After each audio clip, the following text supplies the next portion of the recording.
আসসালামু আলাইকুম এভরিওয়ান। বেলা শেষে তুমি গল্পের 11 নম্বর পার্ট। তো চলো বেশি কথা না কইয়া গল্প শুরু করা যাক। মাইশার বাবাকে নিয়ে থানার উদ্দেশ্যে রওনা দিলাম। তবে মাইশার বাবা আলাদা এক পথ দিয়ে যাচ্ছে, আমি অন্য আর একটা পথ দিয়ে যাচ্ছি, যাতে কোনো বিপদের মুখোমুখি না হতে হয়। থানার সামনে গিয়ে দেখি আঙ্কেল দাঁড়িয়ে আছে। আঙ্কেলকে নিয়ে থানার ভিতরে যেতেই একজন কনস্টেবল এসে বলল, আমার সাথে চলুন, ম্যাম আপনাদের জন্য অপেক্ষা করছে। কনস্টেবল আমাদের অনেক বড় একটা মাঠে নিয়ে গেল, যার বিপরীতের পাশে একটা জঙ্গল আছে। ওই তো দৃষ্টি এক কোণে দাঁড়িয়ে আছে। আমরা কাছে যেতেই দৃষ্টি আমার দিকে তাকিয়ে বলল, আঙ্কেল কোথায়? ওনাকে তো দেখতে পারছি না। আর সাথে করে তুমি কাকে নিয়ে আসলে? দৃষ্টির কথা শুনে আঙ্কেল হাসতে হাসতে বলল, আরে দৃষ্টি মা, আমাকে চিনতে পারছো না? তাছাড়া নাসিনারি কথা, আমি তো দেখতে একেবারে ইয়াং হয়ে গেছি। দৃষ্টি হাসি দিয়ে বলল, সত্যি আঙ্কেল, আপনাকে দেখে চিনাই যাচ্ছে না। খুব ভালো একটা কাজ করেছেন। আচ্ছা, এখন কাজের বিষয়ে আসি। আঙ্কেল আপনি একটু দূরে গিয়ে দাঁড়ান। দৃষ্টির কথা শুনে আঙ্কেল দূরে চলে গেল। কনস্টেবলকে ইশারা করলো যেন দূরে চলে যায়। সবাই যাওয়ার পর দৃষ্টি আমাকে বলল, তোমার পিছনে কি দেখতে পারছো? আমি বললাম, চারটি মূর্তি আছে আর এর সামনে জঙ্গল। দৃষ্টি বলল, তোমার জন্য একটা টিম তৈরি করা হয়েছে, তবে ওরা তোমার সামনে কখনো আসবে না। তুমি হাতে ইশারা করে দেখিয়ে বলবে এই মূর্তিগুলোর মাঝে কোথায় গুলি করতে হবে। অদৃশ্য থেকে গুলি ছুড়ে আসবে।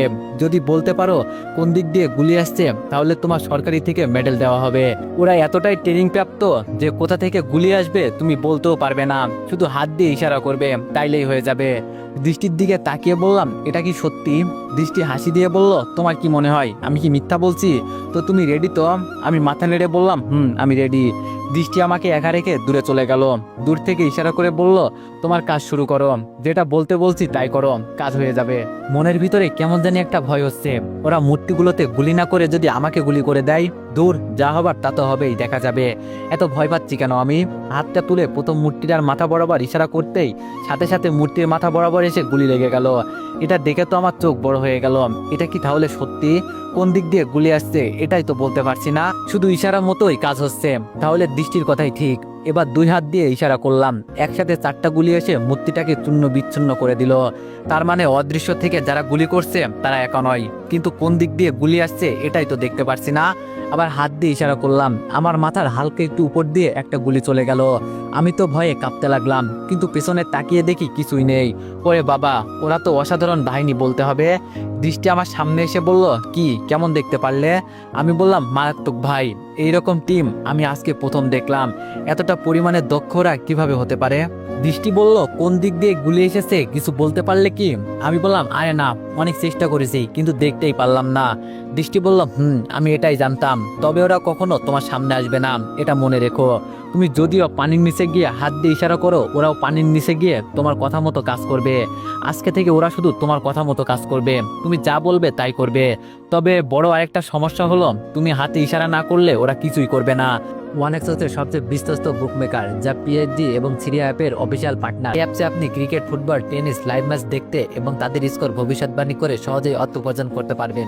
সেই সাথে বিএমডব্লিউ গাড়ি, আইফোন, ল্যাপটপ এবং আরো অনেক নগদ পুরস্কার জেতারও সুযোগ রয়েছে। এই অ্যাপটিতে আপনি crush crystal, under and over 21 ইত্যাদি গেম খেলে সহজেই আয় করতে পারবেন। আপনি বিকাশ, নগদ, রকেট ব্যাংক, ক্রিপ্টো, পেপল এবং অন্যান্য সহজ পদ্ধতির মাধ্যমে সহজেই আপনার জেতা টাকা তুলতে পারবেন। এখানে আপনি 24 ঘন্টায় 7 দিন গ্রাহক সহায়তা পাবেন। তাই এখনই পিন কমেন্টের লিঙ্ক ব্যবহার করে রেজিস্ট্রেশন করুন, অথবা গুগলে ওয়ানেক্স সার্চ লিখে রেজিস্ট্রেশন করুন। আর হ্যাঁ, রেজিস্ট্রেশনের সময় আমার প্রোমো কোড VODO7 ব্যবহার করে প্রথমবার ডিপোজিটে 20,000 টাকা পর্যন্ত পান। যতক্ষণ পর্যন্ত মরার পথ না দেখবে, হাত না নাড়ালে ওরা কিন্তু কিছুই করবে না। ভাবতে পারো এটা একটা গেমের মতো। আমি স্যারকে বলে খুব স্পেশাল ভাবে তোমার জন্য এই টিম বানিয়েছি। তো বলো এখন তোমার পছন্দ হয়েছে কিনা? আমি বললাম, কি বলবো দৃষ্টি, আপনাকে পছন্দ হয় নাই মানে? অনেক অনেক পছন্দ হয়েছে আমার। এবার শুধু তাকিয়ে তাকিয়ে দেখবে আমি কি করতে পারি। আঙ্কেল দৃষ্টিকে বলল, আমার কাজটা কি, আমি কি করতে পারি? দৃষ্টি আঙ্কেলের হাতে একটা বন্দুক দিয়ে বলল, এটা চালাতে পারেন তো? আঙ্কেল বলল, আরে তুমি কি বলো, এটা চালাতে পারি মানে? আমার কাছে লাইসেন্স করা একটা শটগান পিস্তল আছে। দৃষ্টি বলল, তাহলে তো হয়েই গেল, আপনি আমার সাথে কাজ করবেন, মুরব্বী মানুষ আপনি, যদি আপনার কিছু হয়ে যায় এজন্য আমার সাথে রাখলাম। আঙ্কেল বলল, আচ্ছা আমি রাজি। তো মিস দৃষ্টি, আজকের প্ল্যান কি? আঙ্কেলের মুখে মিস দৃষ্টি নামটা শুনে আমি বোকা হয়ে গেলাম। দৃষ্টি হাসতে হাসতে বলল, আমাদের আঙ্কেল আবার ইয়াং হয়ে গেছে বুঝলে দীপু, আবার ওনাকে বিয়ে দিতে হবে। আমাদের এখানে ওনার বয়সে একজন আছে, দেখবো নাকি আঙ্কেল? আঙ্কেল একটু লজ্জা পেয়ে বলল, যাও তোমরাও না, অনেকদিন পর একটু মজা করতে পারছি, খুব ভালো লাগছে আমার। সবাইকে থামিয়ে আমি বললাম, দৃষ্টি এসব কথা এখন ছাড়ো, এখান থেকে কিছু দূরে হয়তো মিমের হাজবেন্ডের বাসা। সেই দিন আমাকে যেখানে নিয়ে গিয়েছিল তুমি ওখানে যাবে, আর আমি সরাসরি ওরা যেখানে মানুষের দেহ থেকে প্রাণ নিয়ে নেয় আমি সেখানে যাব। আঙ্কেল বলল, কিন্তু আমার তো কিছুই জানা নেই। আমি বললাম, একটু মাথায় বুদ্ধি খাটালে সব জানতে পারবে, শুধু সময়ের খবর আমাকে দিয়ে রাখবে, তাহলে আমি সবকিছু বলে দিব। আমি তাহলে চলে গেলাম আমার ঠিকানায়। তবে একা একা গেলে বোরিং লাগবে, কথা বলার মতো যদি একটা মানুষ থাকতো তাহলে ভালো হতো। দৃষ্টি আঙ্কেলের দিকে তাকিয়ে বলল, ওখানে আমার বোন আছে।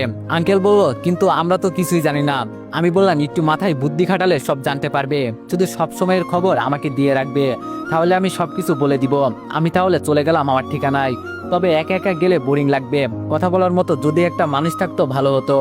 দৃষ্টি আঙ্কেলের দিকে তাকিয়ে বলল, ওখানে আমার বোন আছে, আমাকে ওর সাথে যেতে হবে।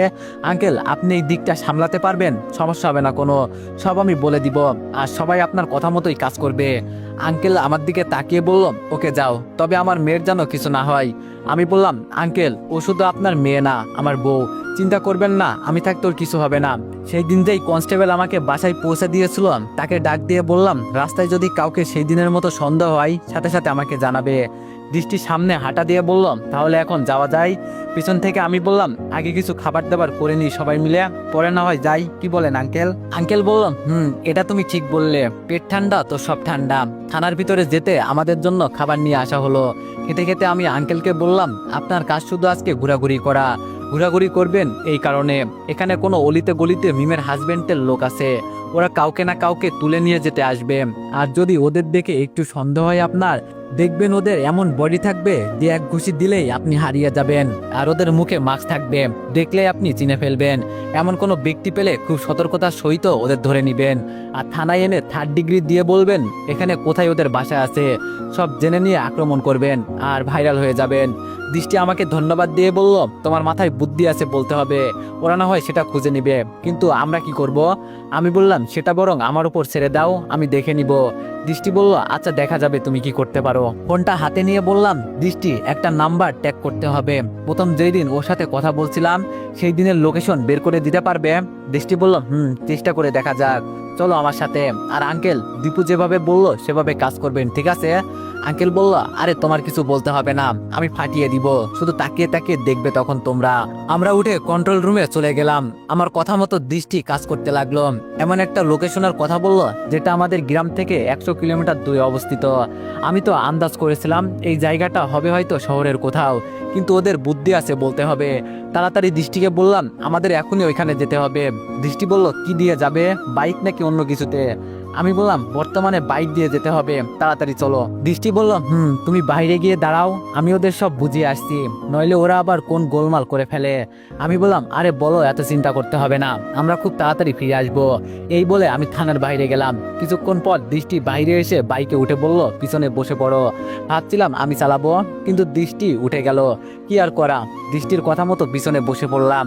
যেতে যেতে দৃষ্টিকে প্রশ্ন করলাম, আমাকে যারা অদৃশ্য থেকে পাহারা দিবে ওরা কিভাবে আসবে?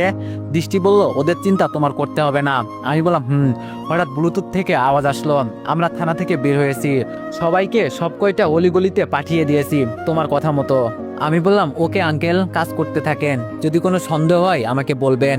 দৃষ্টি বাইক চালাতে চালাতে বলল, মাইশা আমার বেস্ট ফ্রেন্ড ছিল জানো দীপু, আমাদের যত ফ্রেন্ড ছিল সবচাইতেও ভালো ছিল, কিন্তু হঠাৎ করে ও এমন হয়ে গেল কিভাবে? আমি বললাম, মাইশাকে এই পথে নিয়ে গেছে মিমের হাজবেন্ড, এটা আমি খুব ভালো করেই জানি।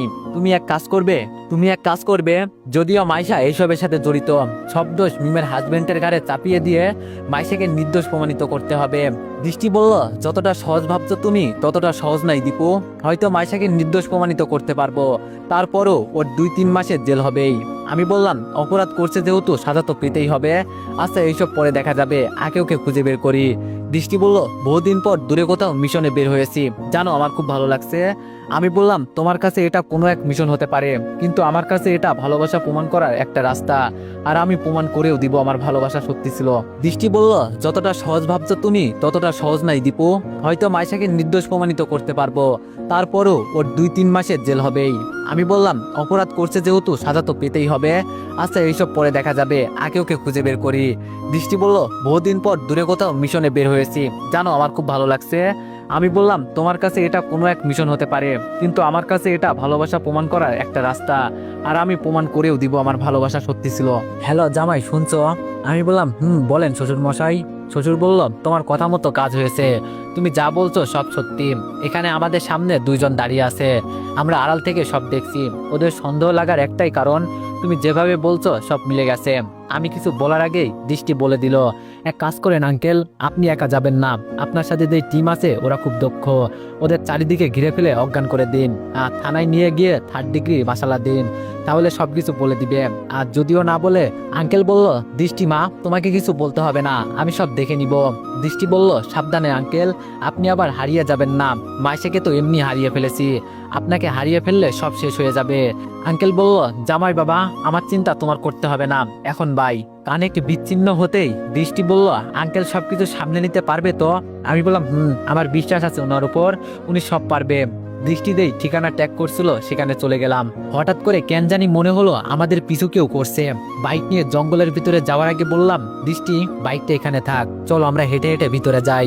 দৃষ্টি বলল, সে তো যাবই, কিন্তু সামনে তো জঙ্গল। আমি বললাম, কোনো কথা বলবে না, আমি যা বলি তাই চুপচাপ শুনবে, বেশি কথা বললে ধরা পড়ে যাব। দৃষ্টি চুপচাপ বাইক থামিয়ে আমার দিকে তাকিয়ে বলল, এখন কি করতে হবে? আমি বললাম, কিছুই হবে না, শুধু আমার পিছু পিছু আসো। কিছু দূর যাওয়ার পর দৃষ্টি আমার হাত ধরে বলল, আমার ভয় করছে দীপু। আমি দৃষ্টির কথা শুনে হেসে বললাম, পুলিশের চাকরি করো তুমি, আবার বলছো ভয় করছে, এটা কিভাবে মেনে নিতে পারি বলো? দৃষ্টি রাগ কন্ট্রোল করে বলল, মজা করছো না আমার সাথে?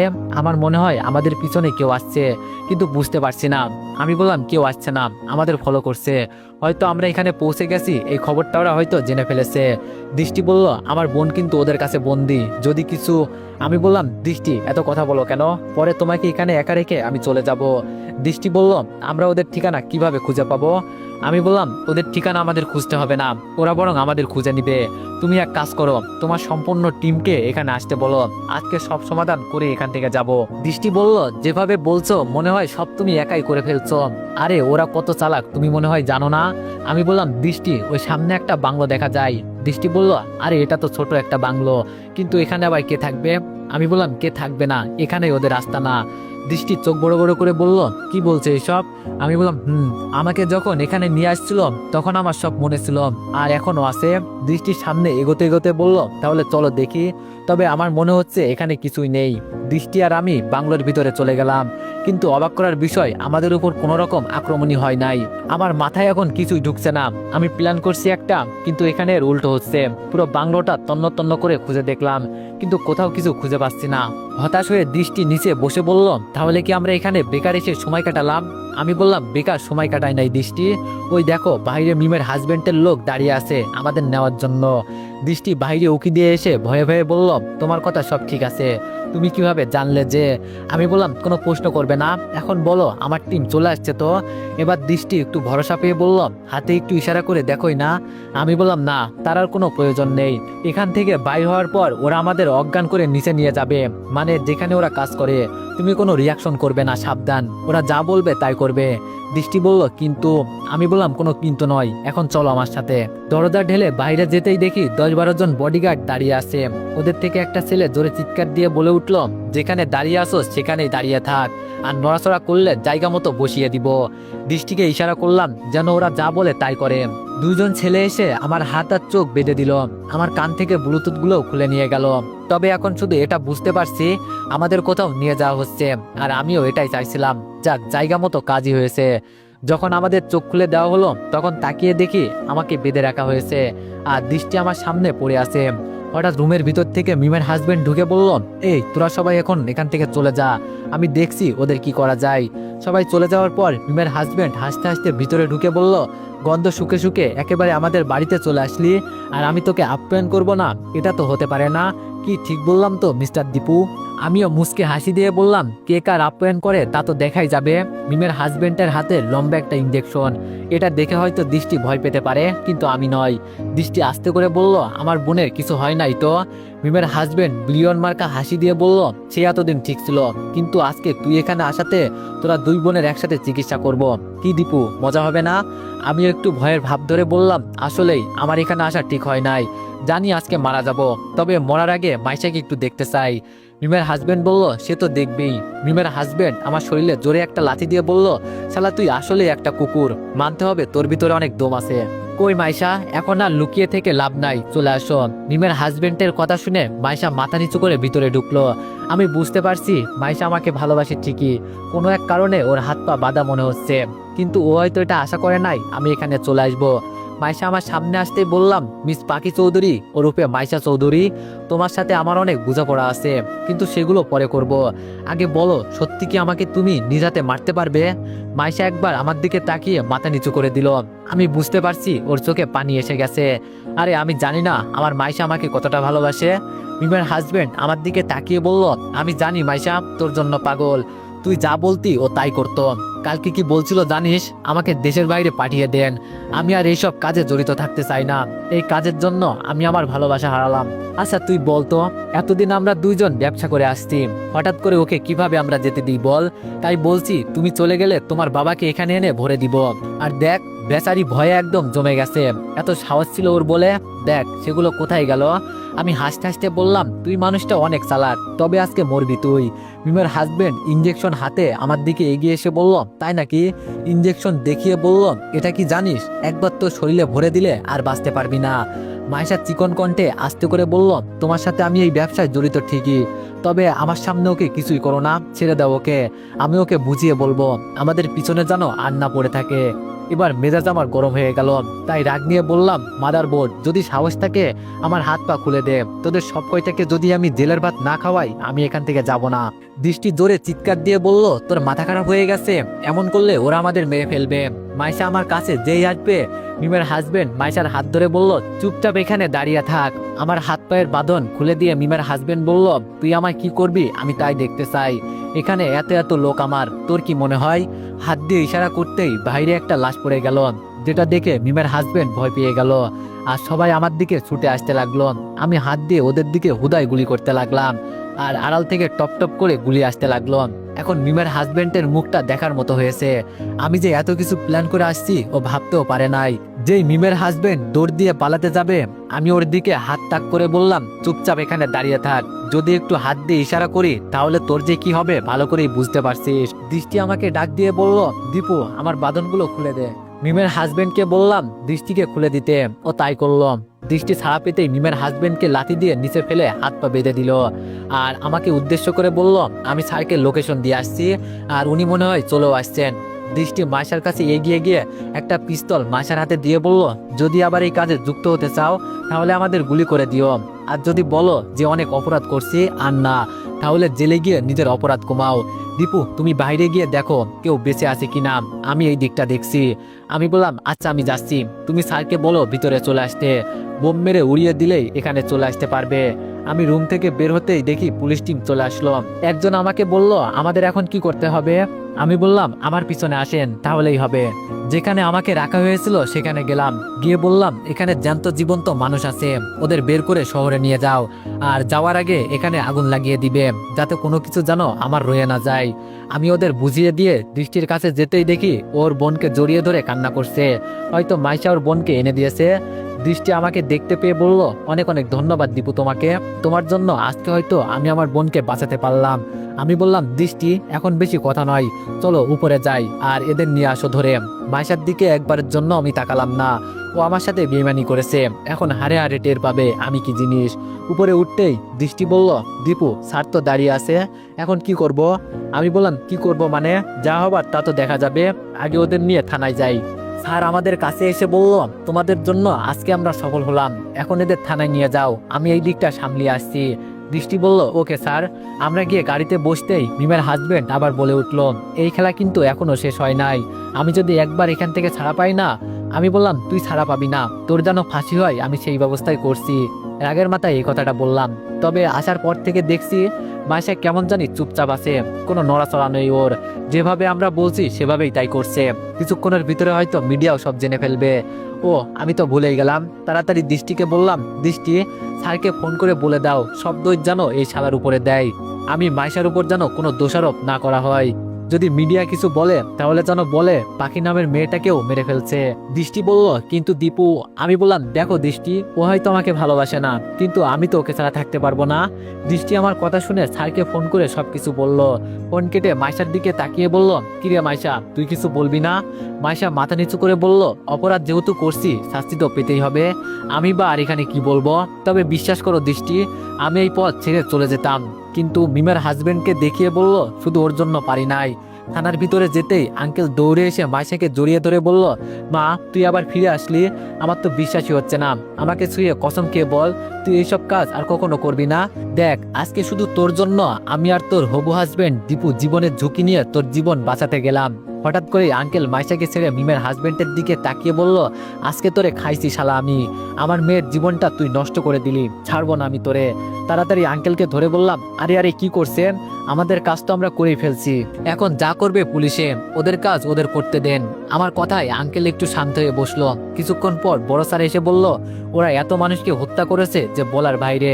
তবে দীপু, তুমি আর আঙ্কেলকে দেখিয়ে বললাম তোমরা আমাদের কাজে সাহায্য করেছো। যদিও আমি মিডিয়াকে বলছি যে একটা মেয়ে এই কাজে জড়িত ছিল তাকে মেরে ফেলা হয়েছে। মাইশাকে যদিও আমি ছেড়ে দিই তাহলে বিশ্বাস কি যে ও কালো এই কাজ করবে না?